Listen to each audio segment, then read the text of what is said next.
So what we're doing tonight is to give a glimpse of what an actual Muslim world looked like, so that our young and our old and the Muslim and non-Muslim can kind of rest assured and, number one, recognize that we have a long legacy of contribution to the world in its entirety. And that legacy and that contribution and that notions should not be hijacked by rogue organizations. And the world and the media should not do the injustice of associating the classics with the fake. My beloved brother and most respected elders, mothers and sisters, in the past there was a king known as the Pharaoh, the Fir'aun. And the Fir'aun made a drastic claim. He said, "Ana rabbukumul a'la."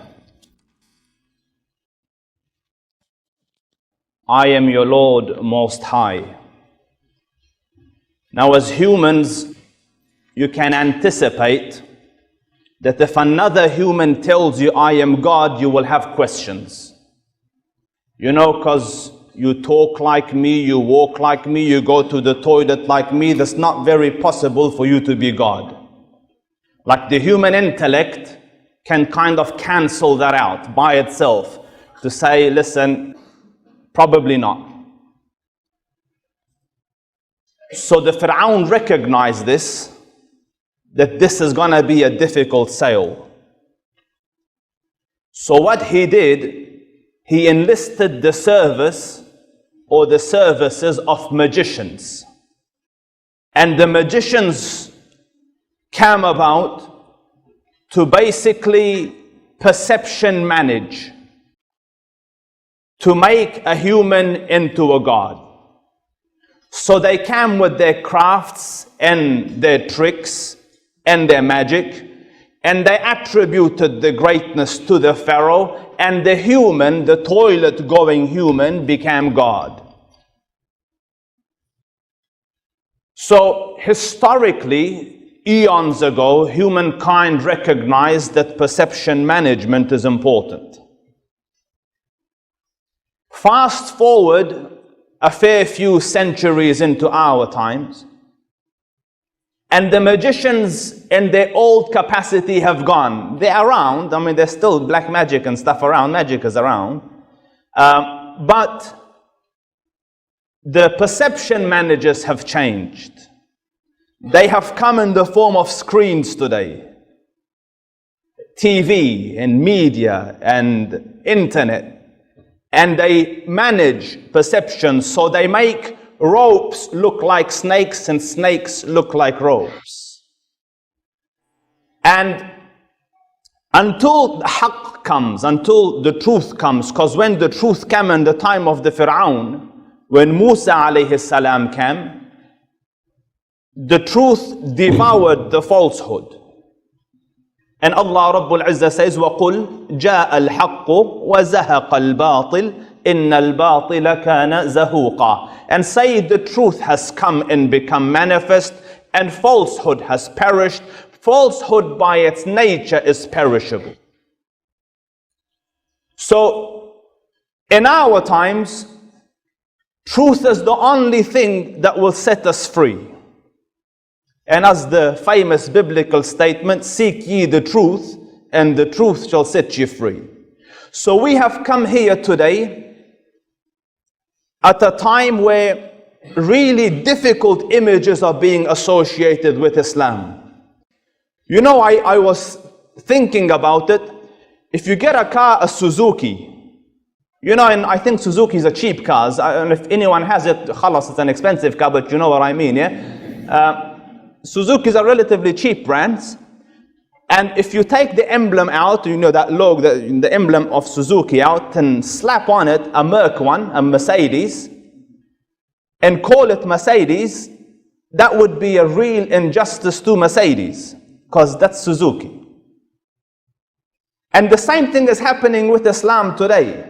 So you get really strange organizations who are as far away from Islamic thought and Islamic ideology and Islamic creed as East is from the West, as Suzuki is from Mercedes, and yet they've labeled it Islam, an Islamic state, an Islamic government, and the world treats it like that.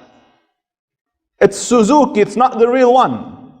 So what we're doing tonight is to give a glimpse of what an actual Muslim world looked like, so that our young and our old and the Muslim and non-Muslim can kind of rest assured and, number one, recognize that we have a long legacy of contribution to the world in its entirety, and that legacy and that contribution and that notions should not be hijacked by rogue organizations. And the world and the media should not do the injustice of associating the classics with the fake. So our story starts in the year 1519. If you rewind 27 years prior to this date, you will come to 1492. Anyone know the significance of 1492? Yes. That's when the Americas was discovered, and that's when the year of Good. MashaAllah. Allah bless you, Ya Rab. Everyone, can I have a big mashallah for this young man? That wasn't big. A big mashallah, please. That's better. Allah yakrimak, Ya Rab. So, 1492, Spain fell from Muslim hands.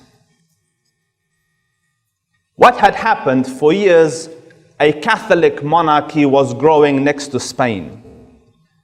And it was becoming boisterous and confident, and Muslims were dwindling. Eventually, they took over Spain, which the Muslims had been ruling for almost 800 years. Now, there is a theory in trading. They say success breeds success. Victory breeds victory. And they say train for success. So you set yourself tasks that you can do easily. That makes you feel confident. You go, for example, Jilan's here. So we'll go, imagine a person joins the gym. And then in the gym they say, I'll come and train 7 days a week. Now, as soon as someone says that, he's setting himself up for failure, because he's not training 7 days a week. It's difficult to do. You need constant motivation and energy and so on. So, it's not going to happen. But if he were to say, I'm training twice a week, that's an achievable aim. And if he does it, then he feels nice and confident. Self-efficacy grows, self-determination grows. Yes, I can, grows. So then he can increase it to 3 days a week. Do you understand me? You train for success. So, and success brings success. And remember that with your kids. Don't set them abnormal goals. Become a hafiz by tomorrow, sweetheart. It's not going to happen. Yeah? Set logical goals that they can succeed and then feel confident that they can. So their success in Spain made them more confident. And pretty soon, this Catholic monarchy grew. And until they came up with their emperor, and they dubbed him the Holy Roman Emperor. And this happened in 1519. He is Charles V. Now remember, Charles hails from a Spanish background. And so if you look at my blurry image there, Spain is down here, Italy is there. Both of these are Catholic nations, and as you go up towards Germany and Belgium, they were Catholics too. The only Protestant nation was the French in the middle. So as you can imagine, Catholics and Protestants don't get along too well. So there was a lot of friction there. And they call these the Italian Wars. And this lasted a long time. So there was constant fights over bits of Italy, Milan, and so on and so forth. And this lasted for about 6 years. So we say war rages in Europe. It's a very dramatic little titles you will notice I'm using tonight. So 6 years later, a decisive battle took place and France lost. And there's losing and there's losing. This was a very significant loss. The king got caught and was made captive. This is their king, Francis I. So Francis I, the Protestant king, was caught on battle, and he was imprisoned by the Spaniards. And one of the nicknames of Francis was the owner of the great nose. I think it's self-evident from there why. It's a real title. I'm not making this up. It's true. So Francis is in prison, and I'm anticipating the prison of kings is different from the ordinary men. So he might have been put on a house arrest or palace arrest or something like that. But he was in prison. So Francis thought what to do. How do I get myself out of this mess? And looking around, you saw from the previous map, he's pretty much surrounded by a faith that will not support him. So he reached out to this man. Allah bless this man, say Ameen. This is Sulaiman the Magnificent. The Arabs call him Sulaiman al-Qanuni. So a special envoy, a confidant of Francis, traveled and came to Sulaiman al-Qanuni, to the court, to the assembly of Sulaiman. And the court of Sulaiman was a special court. You couldn't hear a sound. And he used to give instructions by motion of his hand, like go. But there wasn't any talk in his court. He didn't like noise. Very contemplative man, very learned man, a mujahid leader, but very somber. So the envoy came to him and told him that Francis I has lost to Spain. And His Majesty, the King of France, Francis, has sent to your court asking for help to release him from the bondage of the Spaniards and at the same time regain his throne. So Sulaiman the Magnificent listened. And then he ordered for a letter to be written, and the letter was written, and this is the letter in the archives of the Ottomans, and it was sent with this envoy back to Francis. And when you read this letter, you get a glimpse of what the Islamic world was like. I will share little bits and pieces of it with you in Arabic and a fuller version in English. So he starts by glorifying Allah Rabbul Izzah and sending salutations on the Prophet. And then he says, this is just a section of it.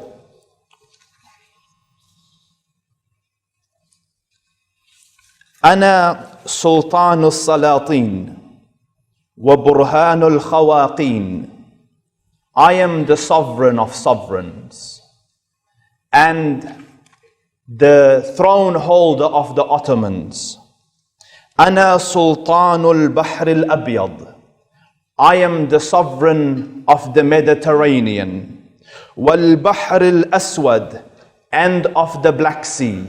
والبحر الأحمر, and of the Red Sea, وأنادول والرمل وقرمان الروم وولاية ذي القدرية وديار بكر وكردستان وأذربيجان والعجم والشام ومصر ومكة ومدينة والقدس وجميع ديار العرب والعجم وبلاد مجر والقيصر وبلاد أخرى كثيرة افتتحتها يد جلالتي بسيف الظفر ولله الحمد والله أكبر. When I read it, I cried. He says,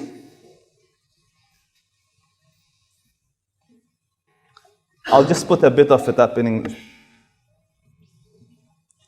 I am the Sultan of Sultans, the Sovereign of Sovereigns, the dispenser of crowns to monarchs, the vicegerent of Allah on earth. I am the Sovereign of the Mediterranean Sea, and the Black Sea, and the Red Sea, and Romilla, and Anatolio, and Karmania, and the land of Rum, and Zulqadriya, and Diyar Bakr, and of Kurdistan, and Azerbaijan, and Persia, and Damascus, and Aleppo, and Cairo, and of Mecca, and Medina, and Jerusalem, and all of the lands of the Arabs, and the Yemen, and of many other lands which has been conquered by my glorious hand and victorious blade, and yet all praise belongs to Allah, and He indeed is the greatest. And then he tells this man, your news has been conveyed to me, and I have got full knowledge of what has happened. And I have come to find out that you have been imprisoned and dethroned from your kingdom. And you have asked my help to free you from your bondage and give you your kingdom back. So he says, it is no astonishing news that monarchs lose and monarchs go to prison.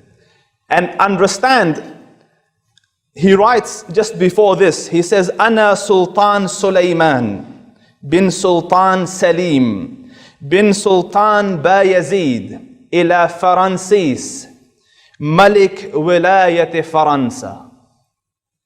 I am Sultan Sulaiman, the son of Sultan Salim, the son of Sultan Bayezid. This letter is from me to you, the king of the province of France. Like mine is the kingdom, yours is a province of France. So he says to him, free your mind of thoughts and worry. Our nation has never held back in defeating a foe and taking over his lands, and we have conquered many difficult lands and many difficult cities, and what has been said will be done. This is it. I want to leave the story here, and I will come back to it at the end of my presentation tonight as to what actually happened and transpired. But I want you to have a look at the Khilafah under the last of the Muslim rulers, and this is the Ottomans. And when he says, I am the sovereign of the Mediterranean and the Red Sea and the Black Sea, and it covered most of the globe. And then on the other side was still Muslim land, Isfahan in Iran towards the other side, and that is the empty quarter or the desert lands of Arabia. And on this side towards Morocco and northern Africa, they were all still Muslim lands, just under different monarchs. But Sulaiman at his time, or the Ottomans at their time, were the supreme rulers of the bulk of the Muslim lands. The question tonight is, what did this Muslim world look like inside? Like, it is easy to conquer lots of land. Genghis Khan did it, and he massacred people and built towers from the skulls of people, but what was a Muslim civilization like? And that is what we want to have a look at.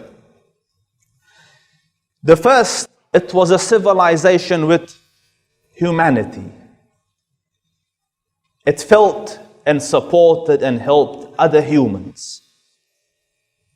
There's a story that, let me just get my papers out, that in Ireland, a disease filled the potato plantations. And their main food was potatoes in Ireland, especially amidst the poor. So a product of this, that there was very little food produced that year. And a lot of people died, and the Irish dubbed it the Great Hunger.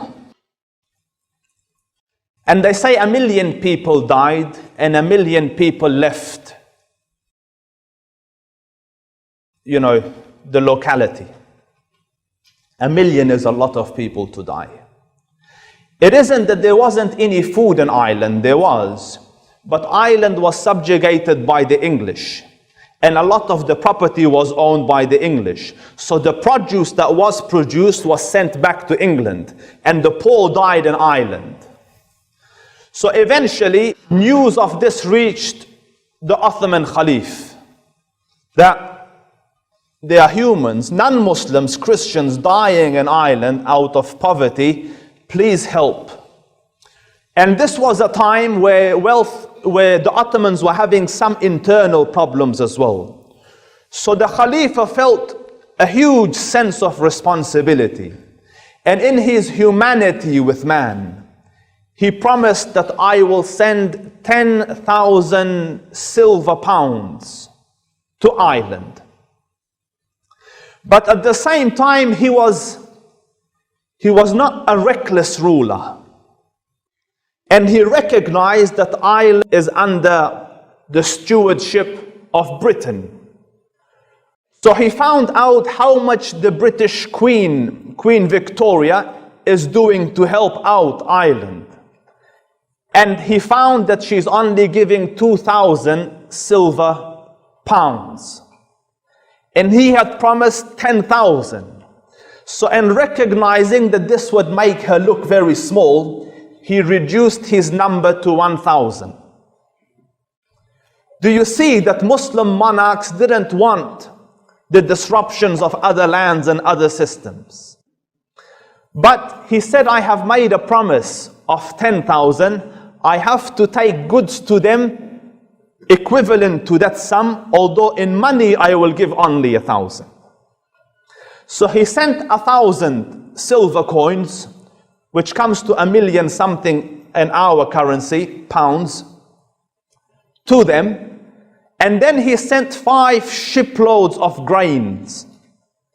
And he sent it through a very long way. So Istanbul is there. It sailed all the way through those lands until it reached Ireland on the other side. There was no income to expect, no business. This is just helping his fellow man. And when it reached there, the people were very overwhelmed, and the nobles of Ireland wrote this letter of thanks and gratitude back to the Sultan. And it reads a little like this. We, the noblemen, gentlemen, and inhabitants of Ireland, want to express our thanks and gratitude for the Ottoman Sultan's magnificent assistance. The Sultan's response to this aid call displays an example to European states. Numbers were relieved and saved from perishing through this timely act. We express our gratitude on their behalf and hope that the Ottoman Sultan and his dominions will be saved from the afflictions which have befallen us. In recognition of the timely act of this gracious Khalifa, they adopted the symbol of the crescent in the star in some of their government buildings. And today, their soccer team wears this proudly on their shirts, in memory of what the Ottoman Caliph had done for them, at a time when very few would come to their aid. And not only did the Istanbul send, but other Muslim parts of the Islamic Khilafat, Bombay and other countries, they all sent goods to this land so that they could save their fellow man.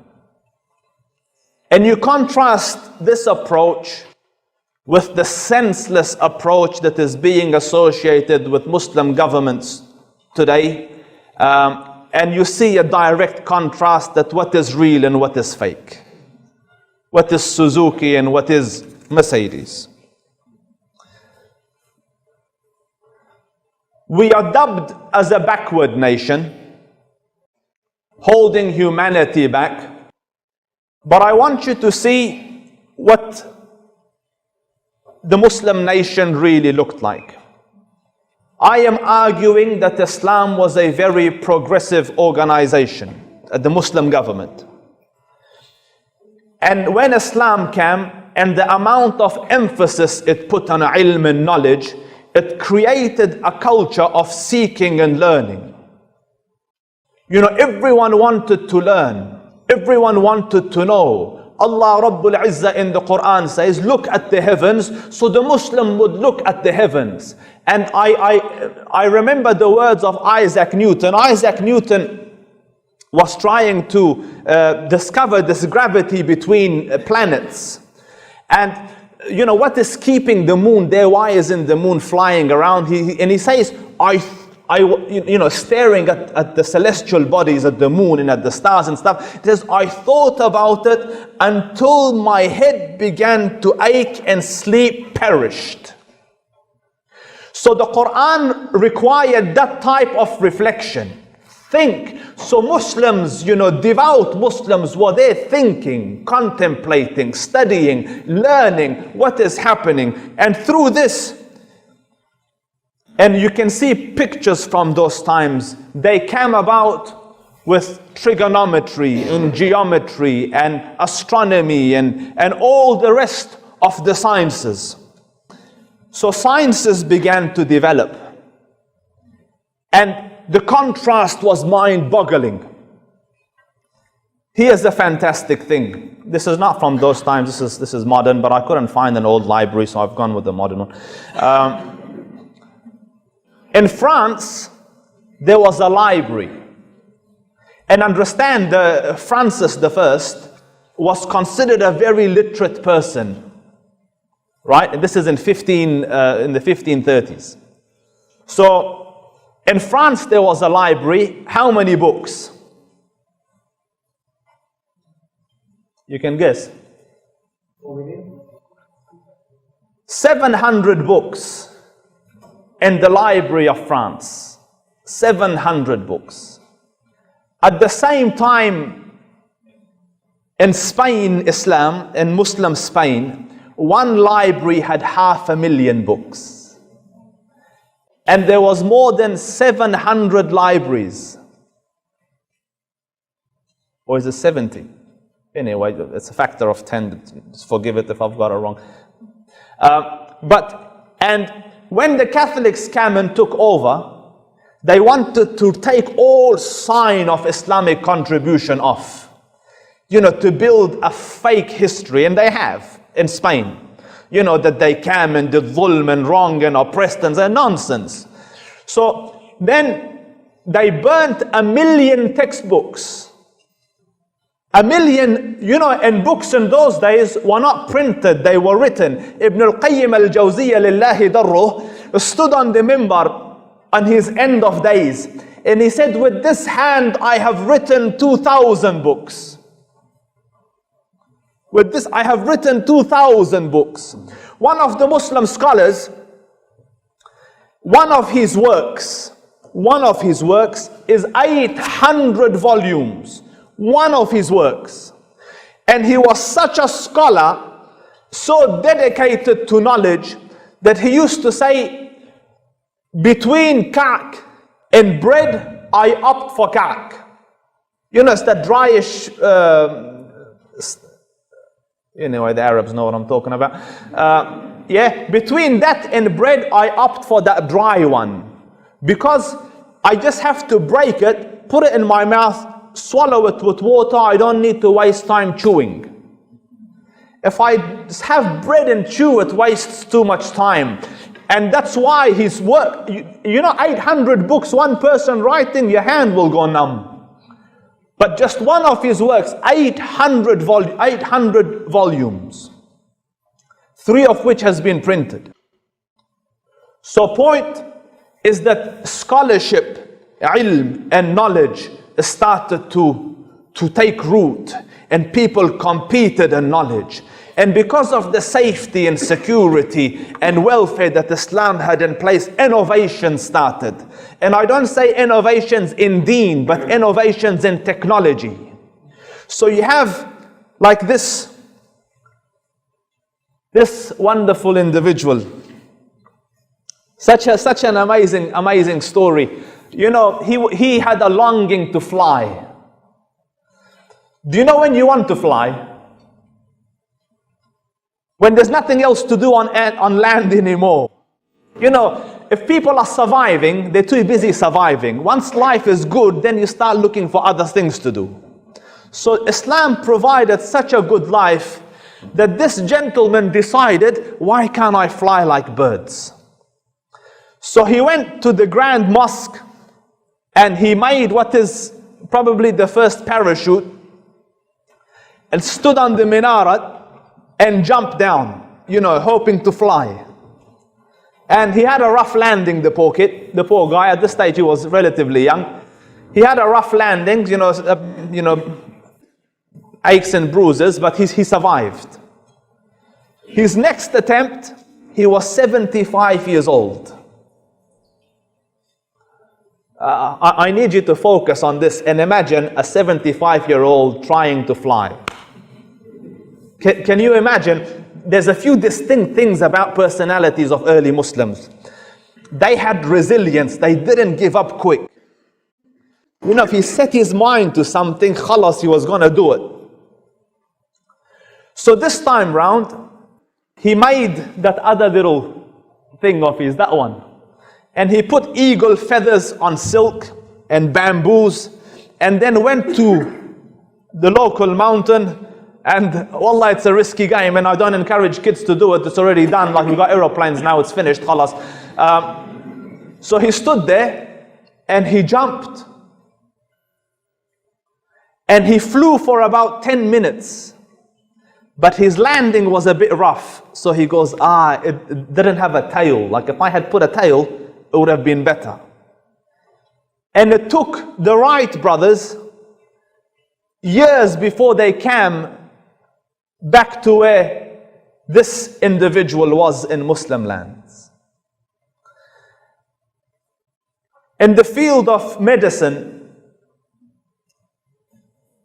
Islam was centuries ahead of everyone else. One of the physicians in Cordoba, in Spain, went to the non-Muslim side to medicate and see what's going on in their medical world. So he says, I saw a man with a cyst on his leg. So I suggested, you know, an incision, a cut, clear the filth, sew it back up, tidy it, it will be fine. And I saw a lady who had breathing problems, so he prescribed, you know, boil these vapors so it, you know, soothes the inside and the lungs and so on and so forth. So he goes, then their own doctor came, a doctor from the non-Muslim lands. Because this guy is just giving advice. People don't really trust you. You know, you've got a long beard, you're not really a scientist. Afwan Shaykhana. So he came to, their own doctor came and he goes, nah, nonsense, bring the sword. So he took the sword and he goes, duh, They smacked the guy's leg. The meat cut open, it reached the bone, it went through the bone, the marrow came out, the man fell down dead after a few minutes. So he goes, he went to the lady with the breathing problem, and he goes, she's possessed. No, serious, it's documented in his diary. So what he did, he said, bring the knife, he cut her head, until it reached the bone of the skull. And he drew a big, nice, solid cross on it. And he goes, bring me salt. And then held salt on her to help her breathe. And because obviously if you have breathing problems, you know, anxiety and panic will probably not help. So she died too. And I don't see why you're laughing. It's a very sad thing. All right. So, progressive nation. Here's another thing. The streets of Spain were paved 400 years before it would even reach Britain. Like 400 years before the Brits could even think and contemplate paving the roads, Muslim lands were already paved. I'm trying to show the difference, because the aim is to make the world lose confidence in Islam. So to say barbarics, savages, without any vision, any contribution, and then they give us these fake organizations, and we've got young amidst us dumb enough to believe that that is the real thing. In contrast to everything that Allah and His Prophet has preached and said. And then, you know, because of their lack of understanding and lack of ilm and hilm and a desire to matter, khalas, let's do something that looks relatively strong and dead stupid. But classic Islam wasn't like that. Then there is this notion that, you know, we keep women back, and we are oppressive that way. So let's look at female scholars in Islam. My teacher and Sheikh Dr. Akram Nadwi, Hafidhahullah Ta'ala, has done a research 15 years in just the female scholars of Hadith. Just the female scholars of Hadith. Not in the other sciences, just one science, Hadith. And he says, in my humble research, I have found 9,000 scholars who are female in the science of Hadith. Not small, giant of scholars. At the same time, if you look at the rest of the world, in the dark mountains of Europe, the Catholic Church didn't used to recognize women as human. And then later on the church said, okay, they're human, but they're a subclass human. And they have a filthy soul.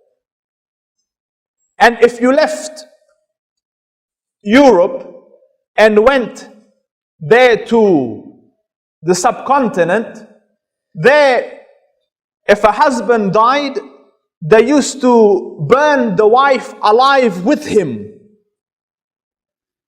The practice was called sati. It was there even when the British colonized India. There's footages of it. Now traditionally in Indian society, forget about Bollywood, I'm talking about the original India, right? And you would get older guys marrying younger girls. So by default, he was going to go first. You know,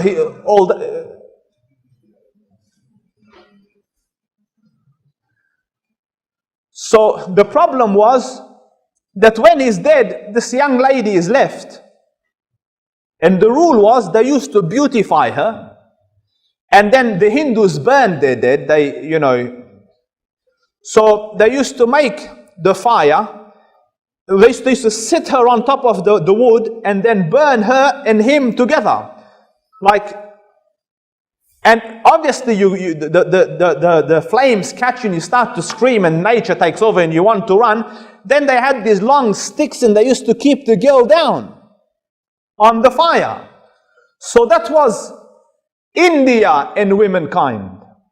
And that was Europe in womankind. And if you look at Arabia before Islam came, they used to bury their daughters alive. قال سبحانه بأي ذنب قتلت وإذا الموءودة سئلت بأي ذنب قتلت. When the infant, female infant, will be asked, for what sin were you killed, dear child? So this was the world before Islam. And in Islam, and when Islam came, it encouraged scholarship and contribution from all genders. So that you had people like Amra bint Abdul Rahman. She was a giant of the scholars of hadith. And she used to give fatwa, like verdicts, not when she was alone, at the time when scholars like Urwa ibn Zubayr was still alive, in the same locality. Once, listen to this story. The local judge, and judges in Islam are learned people. You don't get any Tom, Dick and Harry, khalas, come, I want you to make judgments here. Learned people. So the judge, a case was presented to him. A Syrian Christian was caught for stealing. And he was brought to the Islamic court for justice. And the Islamic law, with regards to stealing, is the cutting of the hand. So the judge decided the law is cut off his hand. So news reached Amra. And she sent her messenger to the judge. Tell the judge to stop. So the judge stopped. You cannot cut his hand, release him. Because I have a hadith from Aisha radiyallahu anha, who said, the Prophet said, if the theft is less than a quarter dinar, you do not cut the hand. And he has stolen less than a quarter, let him be. So he was released immediately on the command of a lady. At a time where the rest of the world didn't consider them human. And then we are the oppressors of women.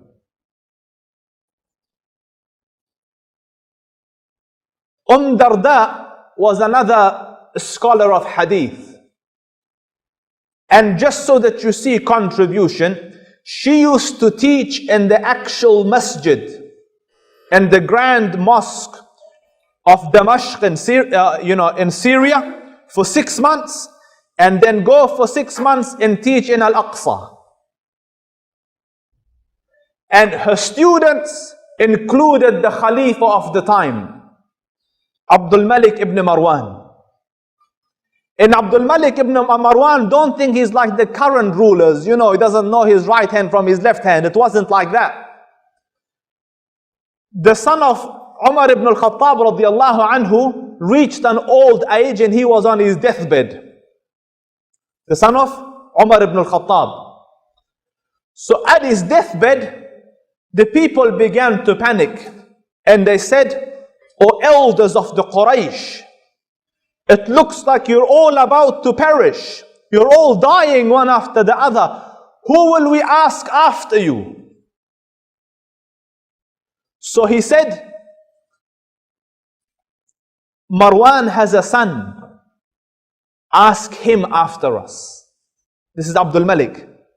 He was so learned, a faqih and an alim, that the son of Umar ibn al-Khattab said, ask him after us. And this Khalifa used to sit as a student at the feet of Darda to learn hadith from her. And when her dars used to finish, he used to help her to go to the female lines for the salah.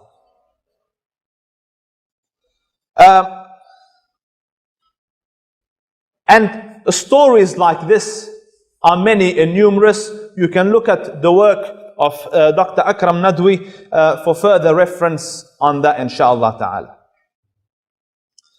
Now, back to our story. Do you remember the story? All right. So, Sulaiman al-Qanuni wrote a letter to the Holy Roman Emperor Charles V. And the letter was very blunt. And he said, you will pay this much money to me annually and you will release Francis. You know Francis of France, the one that was captured by, he goes, you will release that monarch and you will send this much money as tax to me annually. So,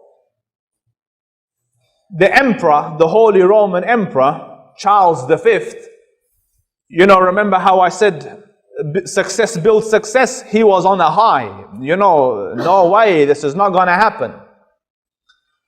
So Sulaiman al-Qanuni sent him this man.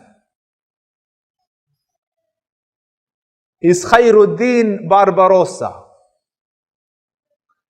You will see him in movies as the pirate.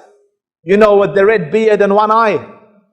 That's because they want to make your heroes look bad, so that you don't have anything to aspire towards. But this was a general of the Ottoman Empire. And he went to Hungary and laid siege to it.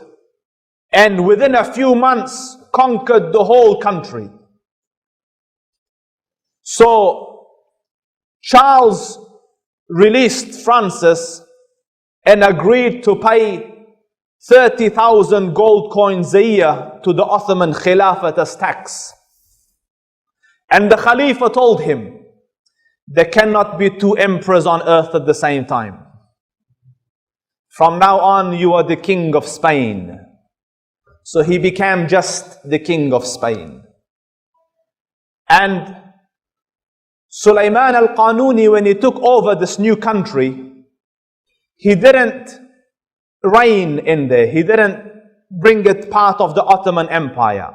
Instead, he let it be and he withdrew back. And then the actual king that had fought him ran away and died later on. A new king came and he came to Sulaiman al-Qanuni. And he swore allegiance to him and he said, we will be under your protection, but we will be an independent state. And Sulaiman al-Qanuni accepted this and they lived in harmony for the years to come. And the friendship with France developed here. And they remained in good terms and as friends for, a few centuries until Napoleon attacked Egypt, which was part of the Ottoman Empire later on. And you will understand, whenever there's a treaty, you won't find the Muslim in history break the treaty first. So France broke that treaty and attacked the Muslim lands in Egypt under Napoleon. But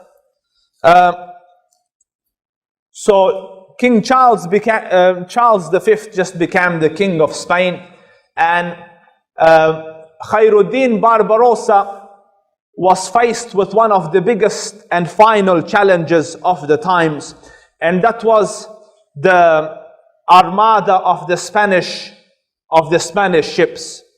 So the Pope himself came and made a declaration that you have to help against the Ottoman Khilafah.